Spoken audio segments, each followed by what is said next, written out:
Hello everyone, welcome back to the YouTube channel entrance वाला। Friends, जो series हमने शुरू की थी Kalam series Aligarh Muslim university के 9th एंट्रेंस के लिए, जिसमें हमने पहले साइंस का पोर्शन स्टार्ट किया है और ऑलरेडी इसके 7 चैप्टर्स कंप्लीट हो चुके हैं। और इस लेक्चर में हम बात करने वाले हैं चैप्टर 8 के बारे में। और इसमें एनसीईआरटी के चैप्टर 8 को कम्प्लीटली एक्सप्लेन किया जाएगा, जिसका नाम है cell structure and functions. And इस चैप्टर में हम पहले बात करेंगे सेल के बारे में, सेल किसको कहा जाता है, फिर देखेंगे सेल का स्ट्रक्चर, फिर हम डिफरेंट टाइप ऑफ सेल्स देखेंगे एंड इसके साथ साथ उसके फंक्शंस को भी हम देखने वाले हैं, यानी सेल्स के क्या क्या फंक्शंस रहते हैं या फिर सेल के अंदर जो अलग अलग पार्ट्स हैं वो क्या क्या काम करते हैं, उन सब को भी हम इसी वीडियो में कंप्लीट करने वाले हैं। तो पूरे चैप्टर को हम एक्सप्लेन करेंगे इस वीडियो में, आप लास्ट तक बने रहिए। अगर इससे पहले आपने बाकी लेक्चर्स को नहीं देखा है तो आप बेल आइकन से जाकर देख सकते हैं या फिर नीचे डिस्क्रिप्शन बॉक्स में भी इसका लिंक दिया हुआ है, आप वहाँ से जाकर देख सकते हैं। तो चलिए कंटिन्यू करते हैं। You have already learn that the things around us are either living or non-living. Further, you may recall that all living organisms carry out certain basic functions. ये कहने कि हम जानते हैं कि हमारे आसपास जो भी चीज़ें हैं या तो वो लिविंग होंगी या फिर नॉन लिविंग होंगी। उसके अलावा हम ये भी जानते हैं कि जितनी भी चीज़ें लिविंग होंगी उनके अंदर क्या होता है, कुछ बेसिक फंक्शंस होते हैं, यानी कोई ना कुछ काम होते हैं जिनकी बेसिस पे हम उन्हें कह सकते हैं कि वो कैसे हैं, लिविंग हैं। तो उसके बाद ये कह रहे हैं कि आप उनके लिस्ट बना सकते हैं। तो बहुत सारे काम हैं, जैसे हम देखते हैं कि जो लिविंग ऑर्गेनिज्म हैं उनके अंदर डाइजेशन होता है, कहीं ना कहीं रेस्पिरेशन हो रहा है, और उनके अंदर मेटाबॉलिज्म कहीं ना कहीं पाया जा रहा है, और वो रेस्पॉन्स करते हैं स्टिमुलस को जो भी उनके सराउंडिंग में है। तो यही सब जो फीचर्स हैं वो हम देखते हैं कि एक लिविंग ऑर्गेनिज्म के अंदर पाए जा रहे हैं। Different sets of the organ perform the various functions as you have listed. ये कह रहे हैं जैसे कि अगर हम लिस्ट बनाएंगे इनकी तो हम पाएंगे कि बॉडी के अलग अलग पार्ट्स क्या हैं, अलग अलग काम कर रहे हैं। जैसे डाइजेशन के लिए हमारा स्टमक, हमारी इंटेस्टाइन उसमें इन्वॉल्व हैं। अगर रेस्पिरेशन की बात की जाए, हमारी नॉस्ट्रल्स, हमारे लंग्स उसमें कहीं ना कहीं इन्वॉल्व हैं। और अगर ब्लड सर्कुलेशन की बात की जाए तो उसमें हार्ट और वेंस और ब्लड इसमें इन्वॉल्व है। तो अलग अलग काम अलग अलग ऑर्गन्स जो हमारी बॉडी के हैं वो परफॉर्म कर रहे हैं। In this chapter you shall learn about the basic structural unit of the organ which is the cell।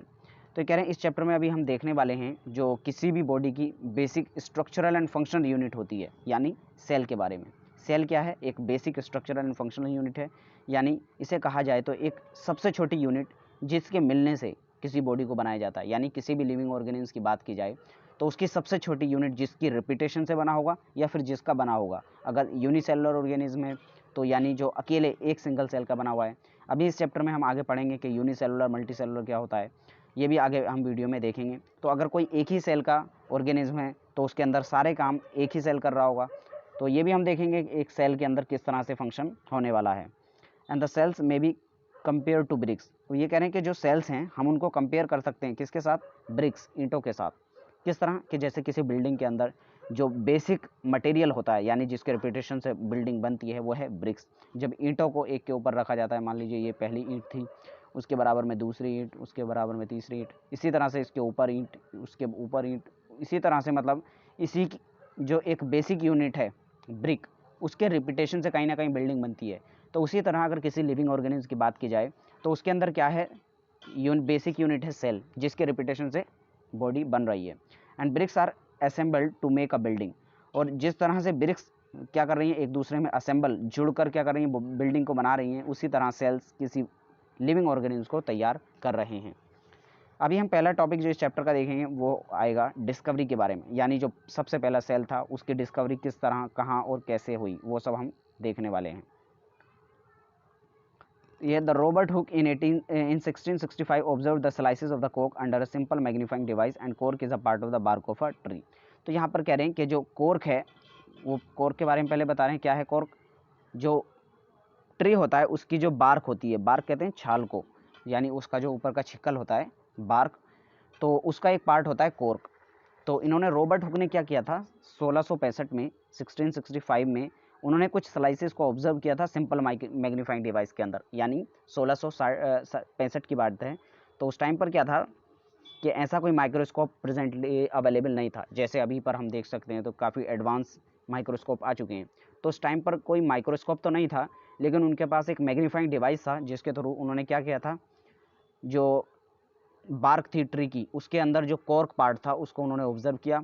तो उन्होंने क्या पाया कि उसके अंदर जो जो बार्क बना हुआ, जो कॉर्क था बार्क का एक ट्री के अंदर, उसके अंदर एक कॉम्ब हनी लाइक स्ट्रक्चर था, यानी जो मधुमक्खी का छत्ता होता है उस छत्ते की तरह कुछ स्ट्रक्चर उनको देखने को मिला, जैसे कि यहाँ पर इन्होंने डायग्राम में फिगर में दिखाया है। तो कुछ इस तरह का स्ट्रक्चर उनको मिला जैसे कि एक मधुमक्खी का छत्ता हो, इस टाइप का स्ट्रक्चर उनको दिखाई दिया। ही टुक thin slices of the cork and observed them under a microscope and he noticed the partitioned boxes or the compartment in a cork slice। तो उन्होंने क्या पकाया, कुछ कंपार्टमेंट्स पाए, यहाँ पर आप देख सकते हैं इस तरह से कुछ कंपार्टमेंट्स इसके अंदर पाए जा रहे हैं, ये मैं बड़ा बन करके दिखा रहा हूँ। तो इस तरह के कंपार्टमेंट, यानी जिस तरह से एक मधुमक्खी के छत्ते के अंदर होता है उसी तरह से इसके अंदर उन्हें ऑब्जर्व हुआ। नेक्स्ट है, and these boxes appear like a honeycomb, वही जो मैंने बताया अभी कि ये कैसे लग रहे थे, हनीकॉम्ब की तरह लग रहे थे। And he also notice that one box was separated from the other by a wall और द पार्टीशन। और जिस तरह से हम एक हनीकॉम्ब में देखते हैं जो एक कंपार्टमेंट दूसरे कंपार्टमेंट से एक दीवार के थ्रू बचा हुआ होता है, उसी तरह से यहाँ पर भी पार्टीशन हुआ था। और इन्होंने क्या किया, जो टर्म सेल थी उसको क्वाइन किया, यानी आप क्वेश्चन पूछ सकते हैं who coined the term cell. तो सेल जो टर्म थी इसको भी किसने क्वाइन किया, यानी सबसे पहले किसने कहा सेल के बारे में, ये कहा था रॉबर्ट हुक ने। What Hooke observed as a boxes or the cells in the कॉक were actually the dead cell. और इन्होंने जो सबसे पहले ऑब्जर्व किया था रॉबर्ट हुक ने, तो बेसिकली ये क्या थे, डेड सेल थे, यानी ये लिविंग सेल तो नहीं थे, कैसे थे, dead cell. And the cells of the living organism could be observed only after the discovery of the improved microscope. Very little was known about the cell or the next 150 years for after the Robert Hooke's observation. तो ये कह रहे हैं कि जो एक living cell था इसको ऑब्जर्व होने में बहुत ज़्यादा टाइम लग गया, यानी 1665 में एक डेड सेल को डिस्कवर किया गया सबसे पहले, किसने, रॉबर्ट हुक ने किया। किसके अंदर, कॉर्क के अंदर। कहाँ पर, जो बार्क होती है ट्री की उसके अंदर। किस तरह से दिखाई दिए थे, हनीकॉम्ब के स्ट्रक्चर की तरह। और सबसे पहले टर्म जो कोर सेल थी वो किसने क्वाइन की थी, वो भी रॉबर्ट हुक ने की थी। तो कह रहे हैं उसके बाद लगभग 150 साल लग गए एक लिविंग सेल को डिस्कवर करने के लिए, क्योंकि ये जो पहला सेल डिस्कवर किया गया था रॉबर्ट हुक के थ्रू ये डेड था। तो लिविंग सेल डिस्कवर होने में 150 साल लगभग लग गए। इसकी वजह सबसे बड़ी यही थी क्योंकि उस टाइम पर जो इम्प्रूव्ड, यानी इससे जो बेहतर क्वालिटी का माइक्रोस्कोप था वो प्रेजेंट नहीं था। अब जैसे ही माइक्रोस्कोप अच्छा बना, बेहतर क्वालिटी का, तभी हम लिविंग सेल को ऑब्जर्व कर पाए। And today we know a lot about the cell structure and function because of the improved magnifying power of the microscope।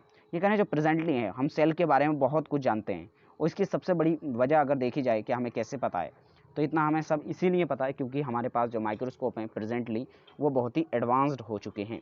और जितना एडवांस हमारे पास माइक्रोस्कोप होगा इतना ही ज़्यादा हम उसके बारे में पता लगा पाएंगे। नेक्स्ट टॉपिक है the cell. Both bricks in a building and the cell in the living organism are the basic structure unit. ये कह रहे हैं कि जो सेल है एक बॉडी के अंदर बेसिक स्ट्रक्चर यूनिट की तरह है, जिस तरह से किसी बिल्डिंग के अंदर ईंट होती है, brick.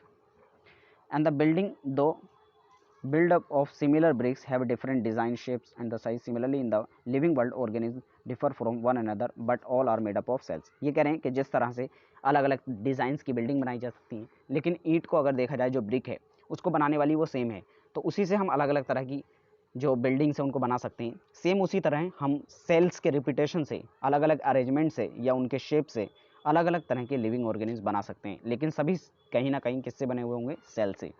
And the cells in the living organisms are complex living structures unlike non-living bricks। लेकिन अगर हम ब्रिक्स से कंपेयर करें सेल्स को, तो सेल्स के अंदर जो हैं इनका जो स्ट्रक्चर तो हालांकि सिमिलर हमको दिखेगा, लेकिन जो इनका फंक्शन होगा वो कैसा होगा, कॉम्प्लेक्स होगा। जितने भी सेल होंगे किसी भी लिविंग ऑर्गेनिज्म के अंदर, उनका स्ट्रक्चर और उनका फंक्शन क्या होगा, कॉम्प्लेक्स होगा। A hen's egg can be seen easily, is it a cell or a group of cell. यहाँ कर कह रहे हैं कि हम मुर्गी का अंडा जो देखते हैं तो वो काफ़ी बड़ा है, उसे हम अपनी आँख से भी देख सकते हैं। क्या वो एक सेल है या फिर ग्रुप ऑफ सेल है? तो जो अंडा होता है वो क्या है, एक सेल है। हालांकि जो सेल है ये काफ़ी बड़ा है, लेकिन ज़रूरी नहीं कि सारे सेल को हम देख पाएँ, क्योंकि जो सबसे बड़ा सेल है वो है ऑस्ट्रिच एग। जो सबसे बड़ा है वो है ऑस्ट्रिच एग, ऑस्ट्रिच शतुरमुर्ग का अंडा, ठीक। और सबसे छोटे की अगर बात की जाए सबसे छोटा, ये भी पूछ लेता कभी कभी, सबसे छोटा सेल जो है वो है PPLO, pleuropneumonia like organism. Pleuropneumonia like organism PPLO, ये क्या होता है? सबसे छोटा होता है। सबसे छोटा सेल की बात पूछी कहा जाए, क्योंकि ये पूछा जा चुका है एंट्रेंस में, 9th एंट्रेंस में कई बार, तो आपको याद रखना है सबसे छोटा सेल क्या होता है? PPLO। सबसे बड़ा सेल क्या होता है? ऑस्ट्रिच। ऑस्ट्रिच ऑस्ट्रिच एग, यानी जो शतुरमुर्ग का अंडा होता है वो सबसे बड़ा। और अगर सबसे लंबे सेल की बात की जाए तो वो है नर्व सेल, जो मीटर्स में भी हो सकता है। नेक्स्ट है यहाँ पर ब्रिक वॉल और ओनियन पील को इन्होंने कंपेयर करके दिखाया कि किस तरह किसी वॉल के अंदर जो ब्रिक्स हैं वो लगी हुई होती हैं एज अ स्ट्रक्चरल यूनिट, और किसी ओनियन पील के अंदर जो सेल्स हैं वो किस तरह अरेंज हैं, ये सब दिखाया है। यहाँ पर भी ये इन्होंने यही कहा है कि जो हैन है, मुर्गी का अंडा है, वो क्या है? एक सिंगल सेल है, हालांकि ये काफ़ी बड़ा है। नेक्स्ट जो टॉपिक आता है वो है organism show variety in cell number, shape and size. तो यहाँ पर ये कहना क्या चाह रहे हैं कि जो किसी भी लिविंग ऑर्गेनिज्म के अंदर अगर हम बात करें सेल नंबर की, यानी उसके अंदर कितने सेल हैं, उसके नंबर की बात की जाए तो वो अलग अलग लिविंग ऑर्गेनिज्म के अंदर अलग अलग वेरी करता है। यानी सेल नंबर्स भी अलग हो सकते हैं, किसी के अंदर कम, किसी के अंदर ज़्यादा। उनका शेप भी अलग अलग हो सकता है और साइज भी अलग अलग हो सकता है सेल्स का, जिनसे वो बना हुआ है। How do scientist observe and study the living cell? They use microscope which magnify object. यहाँ पर ये पहले पूछ रहे हैं कि हम किस तरह से साइंटिस्ट स्टडी करते हैं किसी भी लिविंग ऑर्गेनिज्म को। तो जो स्टडी करने का तरीका होता है वो है माइक्रोस्कोप। उससे क्या होता है? चीज़ें बड़ी दिखाई देती हैं। या फिर stains dyes are use to colour the part of the cell to study the detailed structure. और अगर किसी एक पार्ट की हमें स्टडी करनी है तो हम क्या करते हैं? उसमें डाई का, स्ट्रेंस का यूज़ करते हैं, जिससे क्या होता है? हमें डिटेल स्ट्रक्चर उसका मिल जाता है। And there are million of the living organism, there are of different shapes and size. तो यहाँ पर क्या है? मिलियंस ऑफ टाइप के लिविंग ऑर्गेनिज्म और उनके अंदर अलग अलग तरह के सेल्स हैं और साइज भी उनका अलग अलग है। And their organs also vary in shape, size and number of cells. Let us study about some of them. ये करें कि चलिए उनके बारे में कुछ जान लेते हैं। जो पहला है वो है नंबर ऑफ सेल्स, यानी किसी लिविंग ऑर्गेनिज्म के अंदर जो नंबर ऑफ सेल हैं वो किस तरह वेरी करते हैं। Can you guess the number of the cell in a tall tree or a huge animal like the elephant. ये कह रहे हैं किसी बड़े प्लांट या फिर बड़े एनिमल जैसे एलिफेंट के अंदर क्या आप बता सकते हैं कितने सेल्स हो सकते हैं? तो अगर उनकी काउंटिंग की बात की जाए तो वो तो हम काउंट भी नहीं कर पाएंगे सही से, बहुत ज़्यादा होते हैं, मिलियन ट्रिलियन में पहुंच जाएंगे, बिलियन ट्रिलियन में। And the number runs into billion and trillion. The human body also trillions of composed of trillions of cells which very in a shape and size. Different groups of cells perform a variety of function. ये कह रहे हैं अगर हम cell के number की बात करें तो ये इनका जो नंबर है वो लगभग बिलियन और ट्रिलियन में पहुंच जाएगा, जिनको हम काउंट नहीं कर सकते। और फिर उसके बाद में इन्होंने बता दिया बिलियन क्या है, 1000 मिलियन का बनता है, एंड ट्रिलियन 1000 बिलियन का बनता है। तो इतनी बड़ी काउंटिंग भी हो जाती है अगर सेल की बात की जाए, नंबर की बात की जाए तो। अब जो ऑर्गेनिज्म का इन्होंने डिवीज़न कर दिया है मल्टी सेलुलर और यूनिसेलुलर में। The organism made up of more than one cell are called multicellular. Multi means many and cellular means cells organism. ऐसे ऑर्गेनिज्म जो एक से ज़्यादा सेल के बने हुए होते हैं, ऐसे ऑर्गेनिज्म जो एक से ज़्यादा सेल्स के बने हुए होते हैं उन्हें कहा जाता है मल्टी सेलुलर ऑर्गेनिज्म। ऐसे ऑर्गेनिज्म जो एक से ज़्यादा सेल्स के बने हुए होते हैं उन्हें कहा जाता है मल्टी सेलुलर ऑर्गेनिज्म। मल्टी मतलब many and cellular means cells वाले organism. And the number of cells being less in smaller organism does not in any way affect the functioning of the organism। और ऐसा नहीं है अगर किसी कोई छोटा ऑर्गेनिज्म है तो उसके अंदर नंबर ऑफ सेल्स कम है तो इसका मतलब ये नहीं कि उसके अंदर फंक्शनिंग जो है वो अलग तरह से कुछ होगी, ऐसा नहीं है, क्योंकि नंबर ऑफ सेल से फंक्शनिंग का कोई लेना देना नहीं है। And you will be surprise to know that the organism with billions of cells begin life as a single cell. वो कह रहे हैं आपको ये जानकर हैरानी होगी कि बड़े बड़े ऑर्गेनिज्म जो बिलियन और ट्रिलियंस ऑफ सेल्स के बने हुए हैं वो भी अपनी लाइफ जो शुरू करते हैं वो एक सिंगल सेल से शुरू करते हैं।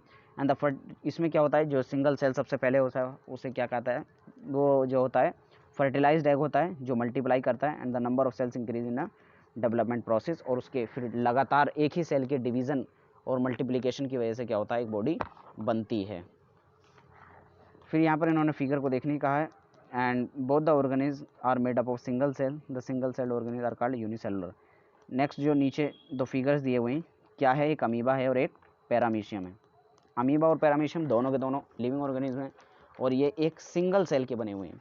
ये जो अमीबा है ये भी सिर्फ एक ही सेल का बना हुआ है एंड ये जो पैरामीशियम है ये भी कहीं ना कहीं एक ही सेल का बना हुआ है। तो ऐसे ऑर्गेनिज्म जो सिर्फ एक सेल के बने हुए होते हैं, ऐसे ऑर्गेनिज्म जो सिर्फ और सिर्फ एक सेल के बने होते हैं उन्हें कहा जाता है यूनिसेलुलर। यूनि का मतलब होता है one and cellular mean cell. ऐसे ऑर्गेनिज्म जो एक सेल के बने हुए हों उन्हें यूनिसेलुलर ऑर्गेनिज्म कहा जाता है। ये आपको याद रखने दोनों एग्जाम्पल, पैरामीशियम एंड अमीबा कैसे हैं, यूनिसेलुलर ऑर्गेनिज्म के एग्जाम्पल हैं। नेक्स्ट है a single celled organism perform all the necessary functions that multicellular organism perform. ये कह रहे हैं कि एक सिंगल सेलुलर ऑर्गेनिज्म सेम उसी तरह फंक्शन करता है जिस तरह एक मल्टी सेलुलर ऑर्गेनिज्म फंक्शन को करता है। यानी जिस तरह से मल्टी सेलुलर ऑर्गेनिज्म काम करता है उसी तरह से सभी काम जो एक यूनिसेलुलर ऑर्गेनिज्म है उसके अंदर भी होते हैं। यानी जिस तरह से एक मल्टी सेलुलर ऑर्गेनिज्म सांस लेता है यानी रेस्पिरेशन करता है, खाना खाता है उसको डाइजेशन करता है, एक्सक्रिएशन करता है, ब्लड का सर्कुलेशन उसके अंदर होता है, तो सेम ही तरह से उसी के कंपैरिजन में जो प्रोसेसेस हैं वो होती हैं किसके अंदर, यूनिसेलुलर ऑर्गेनिज्म के अंदर। यानी सेम फंक्शन, सेम टाइप के फंक्शन उसके अंदर भी कहीं ना कहीं परफॉर्म किए जाते हैं। And single celled organism like amoeba capture and digest the food, respire, excrete, grows and reproduce similar functions, and multicellular organisms are carried out by the group of cells forming different tissues and tissue in turn form organs. ये कह रहे हैं कि जिस तरह से एक multicellular organism के अंदर डाइजेशन होता है, ग्रोथ होती है, एक्सक्रिएशन होता है, रेस्पिरेशन होता है, उसी तरह से एक यूनिसेलुलर ऑर्गेनिज्म के अंदर भी सेम प्रोसेस पाई जाती हैं। लेकिन फ़र्क क्या है, फ़र्क ये है कि जो मल्टीसेलुलर ऑर्गेनिज्म उनके अंदर कुछ ग्रुप ऑफ सेल्स होते हैं जो एक स्पेसिफिक फंक्शन करते हैं जिन्हें कहा जाता है टिश्यूज़ कहा जाता है, और टिश्यू के मिलने से बनता है क्या, ऑर्गन, और ऑर्गन के मिलने से कहीं ना कहीं एक मल्टीसेलुलर ऑर्गेनिज्म का फॉर्मेशन होता है। और जबकि अगर सिंगल सेल ऑर्गेनिज्म की बात की जाए तो उसके अंदर सारे के सारे फंक्शन एक ही सेल परफॉर्म करेगा, क्योंकि एक ही सेल का बना हुआ है तो ऑब्वियसली एक ही सेल सारे काम करेगा। नेक्स्ट आता है शेप ऑफ सेल्स, यानी जो अलग अलग ऑर्गेनिज्म हैं उनके अंदर किस किस तरह के शेप ऑर्गेनिज्म सेल्स के पाए जाते हैं। अभी ये फिगर को करें 8.3a देखिए, 8.3a फिगर आपको पहले दिखा देते हैं। Where is 8.3 figure, just a minute. यही जो ऊपर दिखाया था अमीबा और पैरामीशियम, इसी की बात चल रही है। How do you define the shape of amoeba in the figure. ये कह रहे हैं जो फिगर है इसमें आप अमीबा का शेप किस तरह से डिफाइन करेंगे। यानी एक इरेगुलर सा शेप है जो कुछ इस तरह का आपको देखने को मिला है, या ये इस तरह से भी हो सकता है, यानी अपना शेप वेरी कर सकता है। इसके बारे में अभी हम देखेंगे आगे। How do you define the shape of the amoeba in the figure, and you may say that the shape of the amoeba appears irregular. In fact, the amoeba has no definite shape unlike other living organism. ये कह रहे हैं कि अगर आपसे पूछा जाए कि जो अमीबा है उसका शेप कैसा है तो आप कहेंगे कैसा है, वो इरेगुलर है, क्योंकि कहीं से भी उसमें रेगुलर सिमेट्री नहीं है, कुछ इरेगुलर टाइप का स्ट्रक्चर है वो। तो जो इनफैक्ट अगर इसकी बात की जाए किसकी, अमीबा की, तो इसके अंदर कोई भी एक स्पेसिफिक स्ट्रक्चर होता ही नहीं है, यानी इरेगुलर शेप का होता है। हालांकि बाकी सेल्स जो लिविंग ऑर्गेनिज्म है उनके अंदर क्या होता है, सेल्स के पास एक स्पेसिफिक स्ट्रक्चर होता है, शेप होता है। And it seems on changing its shape, और ये हमें क्या लगता है, अमीबा हमें अपना शेप भी चेंज करता हुआ दिखाई देता है, जिसकी वजह से ये क्या करता है, अपना मूवमेंट भी शो करता है। And observe the projection of varying length protruding out of its body and these are called pseudopodia. ये कहने कि अगर हम इसकी बॉडी को देखें तो कुछ ना कुछ प्रोजेक्शंस उसकी नॉर्मल बॉडी से बाहर निकली हुई हैं, जैसे ये प्रोट्रूडिंग हो गई, ये यहाँ से प्रोट्रूडिंग हुई, ये क्या है, सब स्यूडोपोडिया हैं। क्या हैं, जो फॉल्स फीट भी इन्हें कहा जाता है, स्यूडोपोडिया। ये आपको नाम याद रखना है, फॉल्स फीट, स्यूडोपोडिया। स्यूडो मतलब होता है फॉल्स एंड पोडिया मतलब होता है फीट्स। यानी जो अमीबा का अगर हम स्ट्रक्चर देखेंगे तो हमें क्या लगेगा, ऐसा लगेगा कि कुछ जो फॉल्स फीट हैं उसके अंदर ग्रो कर गए हैं, जिसकी वजह से ये मूवमेंट करता है, जैसे इसके बारे में हम पहले भी जानते हैं। And these projection appear and disappear as the amoeba moves और फीड्स। और जैसे जैसे अमीबा अगर कुछ खाता है या फिर आगे बढ़ता है या मूवमेंट शो करता है तो उस टाइम क्या है, ये जो फॉल्स फीट हैं कभी बनते हैं और कभी ख़त्म हो जाते हैं, इसी की बेसिस पे ये अपना मूवमेंट भी शो करता है। What advantage does amoeba drive by changing its shape. तो ये कह रहे हैं कि जो अमीबा अपना शेप चेंज कर रहा है तो इससे उसको क्या फ़ायदा हो रहा है। तो अमीबा जो अपना शेप चेंज कर रहा है तो पहला फ़ायदा इसका हो रहा है क्या, ये मूवमेंट कर रहा है, मूवमेंट अपने शेप चेंज करने से कर रहा है। मूवमेंट के अलावा जो दूसरा फ़ायदा इसका अमीबा का हो रहा है अपना शेप चेंज करने से, वो ये हो रहा है कि अपना ये खाना भी उसी से कर रहा है, यानी फीडिंग। फीडिंग का मतलब होता है अपना खाना किस तरह से ये खा रहा है। तो मूवमेंट में और फीडिंग में हेल्प कर रहा है, ये अपना शेप को चेंज करके ही फीडिंग भी कर रहा है और मूवमेंट भी शो कर रहा है। नेक्स्ट है द चेंज इन शेप। यहाँ पर ये बता रहे हैं कि अपना स्यूडोपोडिया के हेल्प से अपना फूड कैप्चर करता है और मूवमेंट शो करता है। नेक्स्ट है a white blood cells WBC in human body is another example of single cell which can change it shape. तो अगर दूसरे सेल की बात की जाए, यानी अमीबा तो हमने देख लिया, इसके अलावा किसी और सेल की बात की जाए यानी जो अपना शेप चेंज कर सकता है, तो वो है WBC, वाइट ब्लड सेल्स। हमारी बॉडी के अंदर जो पाए जाते हैं, इनके अंदर क्या होता है, ये अपना शेप चेंज कर सकते हैं, जैसे अमीबा अपना शेप चेंज करता है। But while WBC is a cell, amoeba is a full fledged organism capable of independent existence. ये करें, लेकिन अगर हम इन दोनों को कंपेयर करें, किसको, WBC को और एक अमीबा को, तो अमीबा क्या है, एक इंडिपेंडेंट ऑर्गेनिज्म है, एक सिंगल सेल का ऑर्गेनिज्म है। जबकि एक WBC वाइट ब्लड सेल को देखा जाए तो क्या है, एक सिंगल सेल है, ये अपनी लाइफ जो है अकेला नहीं चला सकता WBC, और जबकि अमीबा अपनी लाइफ अकेला चला रहा है। तो ये सब डिफरेंस क्यों है, ये अभी हम देखने वाले हैं। नेक्स्ट है what shape would you expect in organism with million of cells. Figure 8.4 ABC show different cells such as blood, muscle, nerve of human beings and the different shapes are related to their specific functions। ये कह रहे हैं कि आप जो अलग अलग organism देखेंगे जिसमें मिलियंस ऑफ सेल्स प्रेजेंट हैं, तो उनके अंदर किस किस तरह के फंक्शन पाए जाते हैं, और अलग अलग तरह के जो सेल्स हैं इन्होंने नीचे दिखाए हैं, एक blood cell, human nerve cell, muscle cell, ये सब यहाँ पर इन्होंने नीचे दिखाए हैं। और फिर बात की है कि किस तरह से इनके अंदर अलग अलग शेप्स पाए जा रहे हैं। Generally the cells are round, spherical और इलोंगेटेड। ये कह रहे हैं जनरली जो सेल्स होते हैं वो या तो राउंड होते हैं या फिर इलोंगेटेड होते हैं या फिर स्फेरिकल होते हैं। However, some cells are long and pointed at both ends and they are exhibit a spindle shape। ये कह रहे हैं जबकि कुछ सेल कहते होते हैं पॉइंट पर मतलब बीच में मोटे होते हैं और दोनों पॉइंट्स पर पतले होते हैं। जैसे अगर मसल सेल की बात की जाए, इधर भी पतले हैं और इधर भी पतले हैं, बीच में मोटे हैं, तो कुछ इस टाइप के सेल भी होते हैं। The cells sometimes are quite long, some are branched like a nerve cell. और कुछ क्या होते हैं, ब्रांचिंग भी होती है उसमें, जैसे नर्व सेल की बात की जाए तो इसमें क्या है, ब्रांचिंग है कहीं ना कहीं देखा जाए तो। And the nerve cell receives and transfer messages, यानी अगर नर्व सेल की बात की जाए तो इसमें क्या होता है, ये रिसीव करती हैं और ट्रांसफ़र करती हैं मैसेजेस को, and thereby helping to control and coordinate the working of different part of the body. यानी इसी की मदद से जो ये मैसेज रिसीव कर रही हैं और ट्रांसफ़र कर रही हैं, बॉडी के डिफरेंट फंक्शंस को कंट्रोल करने का काम करती हैं। यहाँ पर फिगर हम देख लेते हैं। जो ए फिगर है ये है स्फेरिकल RBCs के बारे में, RBCs यानी रेड ब्लड सेल्स के बारे में, और दूसरा है स्पिंडल शेप के सेल, ये मसल सेल हैं, और तीसरा है ये नर्व सेल, ये आपको ध्यान रखना है। नेक्स्ट है can you guess which part of the cell give it shape. ये कह रहे हैं कि जो सेल का कौन सा पार्ट है जो इसको शेप दे सकता है, क्या आप बता सकते हैं। तो सेल का पार्ट जो उसको शेप प्रोवाइड करता है, अगर प्लांट सेल की बात करें तो वो है उसकी सेल वॉल, यानी सेल वॉल जो है वो उसको शेप प्रोवाइड करती है। And the component of the cell are enclosed in a membrane, यानी जितने भी सेल के कंपोनेंट है वो सब किससे घिरे हुए होते हैं, एक मेम्ब्रेन के थ्रू घिरे हुए होते हैं। And this membrane provide shape to the cell, और ये जो मेम्ब्रेन होती है ये दोनों प्लांट और एनिमल के अंदर क्या करती है, शेप प्रोवाइड करती है। और पार्टिकुलरली अगर प्लांट्स के अंदर देखा जाए तो सेल वॉल होती है जो इसको शेप प्रोवाइड करती है। लेकिन एनिमल सेल के अंदर क्या होता है, सेल वॉल होती नहीं है, अभी हम आगे देखेंगे। सेल वॉल सिर्फ और सिर्फ प्लांट सेल के अंदर होती है। तो एनिमल सेल के अंदर जो शेप है वो कौन प्रोवाइड करता है, वो है cell membrane. And the cell wall is the additional covering over the cell membrane in plant cell and it gives shape and rigidity to the cell and bacteria cell also have cell wall. तो ये कह रहे हैं कि जो plant cell है उसके अंदर एक स्पेशल वॉल होती है जो इनको रिजिडिटी प्रोवाइड करती है, जबकि बैक्टीरियल सेल जो है उनके अंदर भी एक सेल वॉल प्रेजेंट होती है, जिसकी वजह से इन्हें एक स्ट्रक्चर मिल जाता है और एक रिजिड स्ट्रक्चर जो है प्लांट सेल्स को मिल जाता है।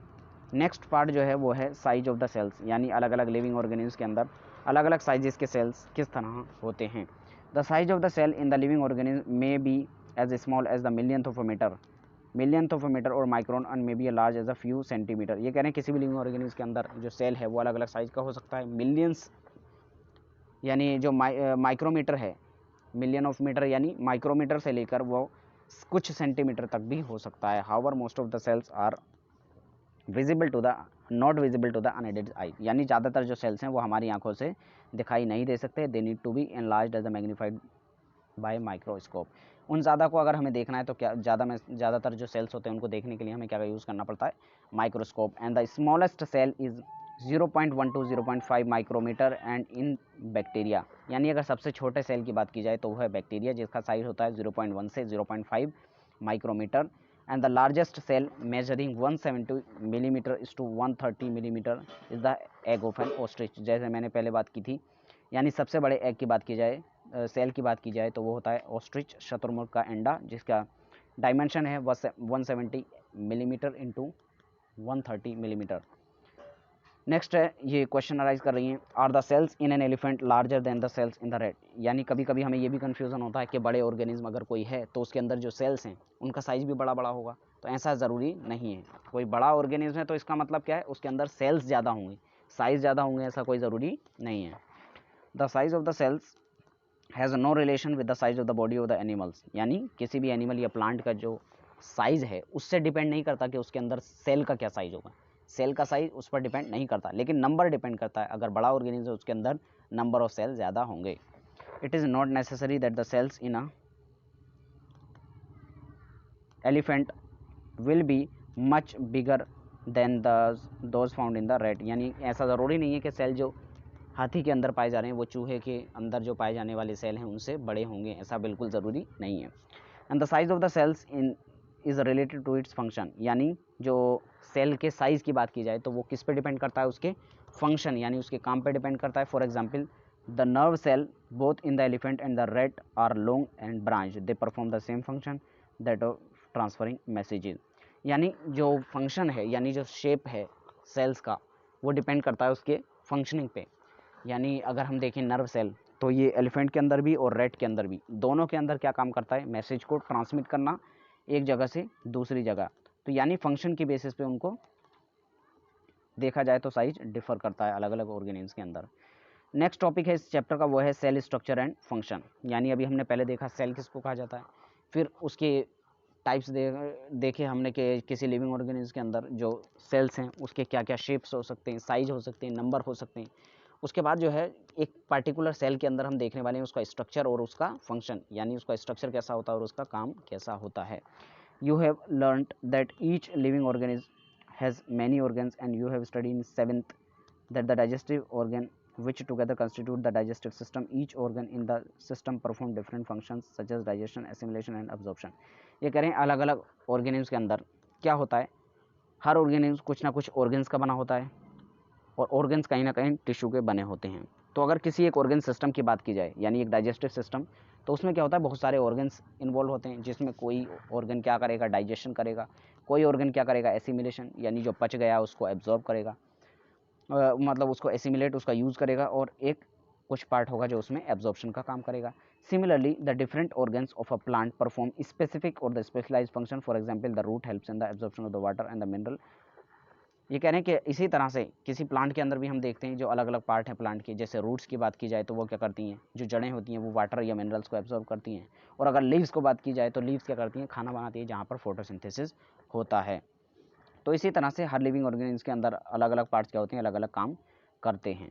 And each organ is further made up of smaller parts called tissue, और अगर हर ऑर्गन को देखा जाए तो वो किससे बना होता है, कुछ स्मॉलर पार्ट से बना होता है जिन्हें कहा जाता है टिश्यू। यानी हमने क्या देखा, सबसे पहले स्मॉलेस्ट यूनिट है सेल, और सेल के मिलने से एक स्ट्रक्चरल यूनिट बनती है जिसे कहा जाता है क्या, टिश्यू, और टिश्यू के मिलने से क्या बनता है, ऑर्गन, और ऑर्गन के मिलने से क्या बनता है, ऑर्गन सिस्टम। तो ये मान लीजिए ये क्या था, सेल्स के मिलने से क्या बना, ये बना टिश्यू।